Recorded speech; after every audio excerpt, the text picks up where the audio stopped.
Hello everyone, Pantoufleee here for a new review, and today we will take a look at the IS-7, the Russian tier 10 heavy, which is also the best tier 10 starter for newbies. So, let's start with the gun. The gun on this thing is something really special. You have 460 alpha damage for a total reload of 10.8 seconds when you're fully equipped. So, I'm gonna put the characteristics here so you are able to see by yourself what this tank and what this gun is all about. Keep in mind that it's a Russian tank, which means your gun depression sucks as much as your accuracy, which is only about 0.37. Still, if you take the time to aim, the gun can be deadly. Next, the armor. It's one of my favorite points on this tank. Why? Because the IS-7 is heavily armored everywhere because of its troll armor, The side of the tank is composed of spaced armor, meaning that most heat shells will bounce even at 90 degrees. Plus, it makes the tank amazing in side-scraping positions. Concerning the rear armor, it's quite angled and have some spaced armor on the side and on the rear. You can make some tanks bounce on your side, as I told you, and also on the rear. Maybe I'm gonna put you some highlights on these points so you know where is the spaced armor. Anyway, so you can make some tanks bounce your rear, and that's really raging for them. Concerning the frontal armor, I end on this part because of how it's angled. As you can see, the IS-7 frontal upper plate armor is effective only, and really only, if you put your tank straight in front of your opponents. As the tank is angled on sides, meaning that if you want to make the armor effective, you have not to angle it at all. You really want to be straight in front of your opponents. Otherwise, if it's not angled straight like this, it's about 120 millimeters of armor, meaning nearly everything will go through. So, you must be conscious that your lower plate is a weak spot, so really try to hide it as much as possible. Concerning the turret armor, it's probably one of the best of the tier 10s. Why? Because this thing is really amazing. First of all, it's one of the most armored, and it doesn't have any weak spots. As you can see, there is no cupola on it. You don't have anything who allow you to shoot at the IS-7. So really, it's definitely an incredible tank for this. Next, the mobility. Even if the tank acceleration is not the best, when it's fully equipped, the IS-7 is able to go at fantastic kilometers per hour, around 50. Plus, the traverse speed of the suspensions are not that bad, with 30 degrees per second. So, basically, this tank is a must-have for newbies, as it allows a lot of mistakes. Your side will bounce a lot of shells, your turret is nearly impenetrable, you have a good mobility and an average gun. So if you're a beginner, try to unlock the IS-7 as soon as possible. Anyway, nothing more to say, let's jump into the replay. So, concerning the replay, we are on Rockfield. As you can see, we are clearly in a tier 10 matchup, as we only have 2 tier 9s in both teams. I like the ace tanker on the ACB, if I remember correctly. So anyway, I told my team to go left. Why the left? Because it's an amazing position for the IS-7, and you will see why. Because you have a great turret, so try to use it as much as possible, and that's what we are going to do here, as we are going to take a really huge hull down position there.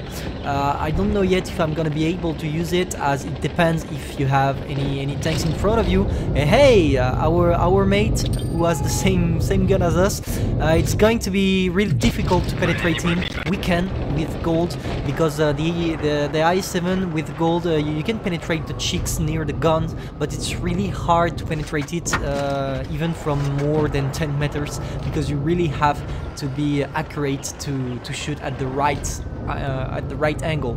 So here we try to put some shots on the IS-7. As you can see, I hide my lower plate, and I put my tank right in front of him to angle my upper part of the plate. But I can't really shoot at the IS-7 as I have a lack of depression here, so I'm going to let him maybe try to shoot us. That's what we are going to do, and here I try to shoot at his weak spot and it works. It works for 346, the first damage of the game. Now he's pushing us. As you can see, I go straight on him to make him bounce, allowing me to see his lower plate when he retreats, so I can put in one more shell. I have to take care of the T62A and the E50M. I don't know what they are going to do. I was afraid that they will try to push me, but they didn't, and God bless me, they didn't, because if they tried this, I was sure gonna die. Here, mistake by the E50M, allowing us to put him one shot. Here, the IS-7, can we make him bounce? Yes, we make him bounce, and we put him one straight shot. So the IS-7 is not going to be a problem. As you can see, I'm fully HP, and he's only about 670 HPs, but he managed to put us one, maybe with gold, because he didn't do a great alpha damage here.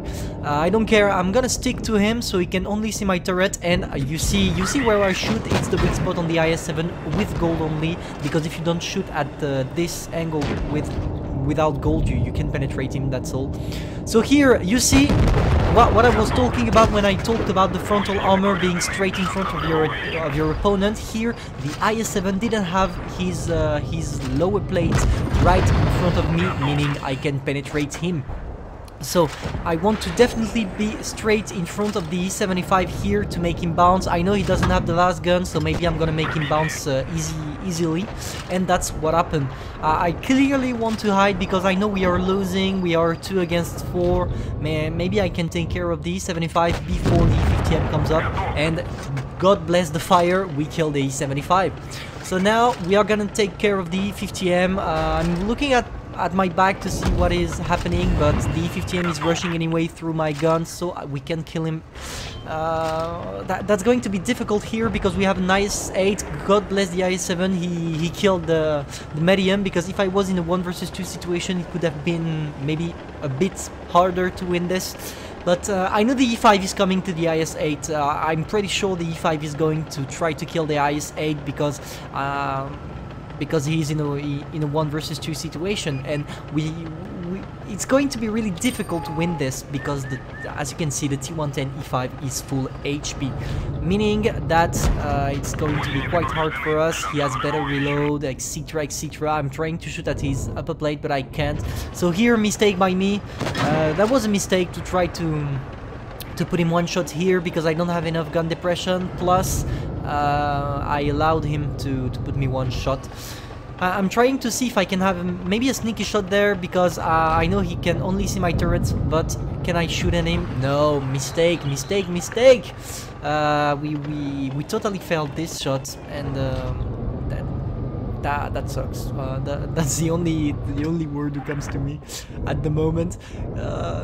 We try to shoot at his upper plate. I know I'm the one with the low HP. It's not my job to try to shoot at him. And here you are gonna see the noobest shot ever. I thought he was gonna poke again, but he didn't. So we put one more shell, but we didn't put it in the right place. So I'm going to make him come to me because I really want to keep my hull down position. That's where I'm the strongest, when I'm in a fully hull down position. The T110 E5 is trying to shoot at us, but he knows he can't. He can't here. He's not gonna penetrate. Maybe with hit shells he's going to be able to, but not here. Is he trying to push us? He can't. He will have to jump in. I'm trying to rush him, to make him nervous, because I say, hey, time, look at the time, only 1 minute left, you have to push me because I'm not gonna be the one pushing you. And here I tried some sneaky shot on his tracks, but it only allowed me to destroy his tracks, and he did a really good move here, trying to hide behind the hull of the dead T62A, but he bounced us because we put our armor straight in front of him, meaning he can't really penetrate us if he doesn't shoot with gold. And I don't know why he's not shooting gold here, because he should have, because if he did, yes, he would have been able to shoot at us. So here I'm trying to put him some shots. Can we? Yes, we can. Some snapshot there. We only have 50 seconds left, 4 kills. Can we maybe have him? If I do a big alpha damage, I'm going to be able to kill him. So can I? Let's try some sneaky shot on the cupola, and yes, big alpha damage. So yes, we did it with 900 HP against a full HP E5. That's cool. Battle is over. We ended up with Mastery, Ace Tanker, High Caliber, Radley Walter Medal, shield, etc. Really a really interesting game. Not the best damage, I agree, but just for the 1 versus 1 situation where I show you how to really use your IS-7 to max his armor, I really wanted to use this replay. So, I really hope you enjoyed this video and you learned some advices about the IS-7 here, and I don't know what much to say, so I'm just gonna go with my sentence. You're not here to be better, but to be the best. Pantoufle, over. Concernant le replay, on se retrouve sur Rockfield avec notre petit IS-7. Il faut savoir qu'en face, on est quand même sur un match-up qui est principalement composé de tier 10. Donc c'est plutôt cool parce que voilà, comme ça on va vraiment voir le potentiel de notre petit IS-7. Je décide d'aller du côté gauche de la map. Pourquoi le côté gauche? Parce qu'en fait c'est le côté gauche qui m'offre le plus d'opportunités de hold down. Et puis bon, au vu de leur team, c'est sûr que quand ils sont full médium, ils vont aller du côté médium. Et le côté médium, c'est quand même le côté gauche. Donc bah voilà, on décide d'y aller tout simplement pour prendre une petite position de hold down. Parce que je vous rappelle que l'IS-7 est un des chars les plus efficaces en hold down du jeu. Donc, est-ce qu'on peut prendre une position alors là, non, malheureusement, puisque vous voyez que notre camarade IS-7 ennemi a eu exactement la même idée que nous. Je tente une APCR dans la tourelle de l'IS-7 parce que je sais que près du canon, ça passe. C'est un weak spot. Bon, c'est un weak spot quand vous tirez à la gold, mais ça reste un weak spot quand même. Malheureusement, mon obus n'est pas passé. Est-ce qu'on peut lui en mettre une? Non. Bon, lui, il essaie de tirer... là, il essaie de tirer sans gold. Sans gold, ça va être compliqué, mon petit. Vraiment, là, tu vas galérer, mais comme jamais. Donc bon voilà, on se rapproche un petit peu, j'essaie de prendre, en fait j'essaie de voir à travers le buisson ses weak spots, toujours en gardant mon char en face de lui, parce que vraiment l'IS-7 c'est pas un char avec lequel vous voulez vous angler, vraiment, mais alors pas du tout, il faut vraiment pas vous angler, il faut vraiment rester en face du char adverse. Est-ce qu'on va pouvoir lui mettre, maintenant que je sais à peu près où sont ses joues de tourelle, on va essayer d'en mettre une. On va le faire bounce, puis peut-être essayer de lui mettre une APCR sur le flanc de la tourelle. Et vous voyez qu'on a réussi, on lui met un petit 346 avec notre APCR. Ce qui va le faire rush sur nous, on se colle à lui, ce qui l'empêche de nous tirer dessus. Enfin, il bounce du coup. Il nous montre sa partie inférieure de caisse, ce qui nous permet de lui mettre un deuxième shoot. Vraiment, vous voyez qu'avec mon IS-7, je reste en face de l'adversaire. J'essaie pas de l'angler. C'est pas comme, je sais pas moi, un E100 par exemple, où vous pouvez vous angler. Là, vraiment, l'IS-7 n'est pas fait pour être anglais. Il est fait pour rester en face de votre adversaire. Et c'est exactement comme ça qu'il faut jouer l'IS-7 si vous voulez être utile. Alors là, le 50ème qui pop un petit peu trop, ce qui nous permet de lui mettre un petit shoot. J'avais peur peut-être que les médiums essaient de me pusher. Là dans ce cas-là, j'étais foutu. Mais bon, comme ils n'ont pas essayé, bah, tant mieux pour moi, on va pas s'en plaindre. Là, j'essaie tant bien que mal de mettre mon char en face de l'IS-7. Heureusement pour moi, il a bounce, ce qui est plutôt tant mieux. On répare le canon, puisqu'il nous l'a mis dans le canon. Et on essaie de lui mettre un autre shoot. Alors là, j'ai pas tiré à la gold, parce que je me suis dit, oh, ça quand même, ça va passer. Et ben non, voilà. Quand vous avez un rôle un petit peu dégueulasse sur la pénétration, ça ne passe pas. Donc on se colle à lui et on va spammer la PCR, voilà, dans le petit weak spot de tourelle que l'on peut dessiner. Vous voyez que je laisse mon char en face de l'IS-7 pour le faire bouncer, mais lui ne va pas avoir la même idée. Et là du coup il va se décaler un tout petit peu. Et là vous voyez qu'à partir du moment où vous vous décalez, ça veut dire que votre armure de face elle est plus anglais. Si elle est plus anglais, c'est du beurre, ce qui me permet de terminer l'IS-7. On met une HE pour assurer le T62A, j'avais vraiment peur de bounce parce qu'il fallait quand même finir un maximum de chars là. Donc on finit d'abord le T62A, j'attends de reload et que ma track se remette en place pour me mettre en face du 75. Là normalement il ne peut pas voir ma lower plate, ce qui me permet de lui mettre un premier shoot. On va essayer de le refaire bounce pendant notre reload pour ensuite espérer le mettre en feu, parce que je sais que mettre en feu le 75 ça se passe à l'avant du char, bien au milieu, et c'est exactement ce qui se passe, on arrive à le mettre en feu. Il nous reste, donc on est dans une situation de 2v3, sachant que le 50ème est one shot. Je regarde un petit peu en arrière pour voir ce qui se passe avec l'IS-8, mais très vite je me rends compte que le 50ème a essayé de push pour peut-être essayer de nous la mettre. Heureusement on a réussi à le terminer, on rééquilibre un petit peu les scores, et même on prend l'avantage puisqu'on est en 2v1 maintenant contre un E5. Malheureusement le T115 est full life, donc il va vraiment, vraiment falloir faire attention, parce que c'est vrai que ça peut être quand même très meurtrier un E5, sachant que à la gold il a une meilleure pénétration que moi, que en plus il a un meilleur reload. Enfin vraiment ça va être très compliqué de gagner ça. Mais bon, on ne perd pas espoir, Je vois que j'étais sûr que le T115 allait faire ça, essayer de me circle pour m'avoir moi, parce que c'était un petit peu trop prévisible qu'il allait directement empêcher l'IS-8. Et là, erreur de ma part, grosse erreur de ma part, j'aurais absolument pas dû faire ça. Je n'aurais mais alors vraiment pas dû rester comme ça en face de lui, puisque ça lui a permis de me mettre un shoot, puisque vous savez que la dépression de canon de l'IS-7 est vraiment à chier. Vous avez vraiment une dépression de canon qui est pourrie, et vous voyez que tant bien que mal j'essaie d'avoir des positions sur lui en hold down, mais ça reste assez compliqué.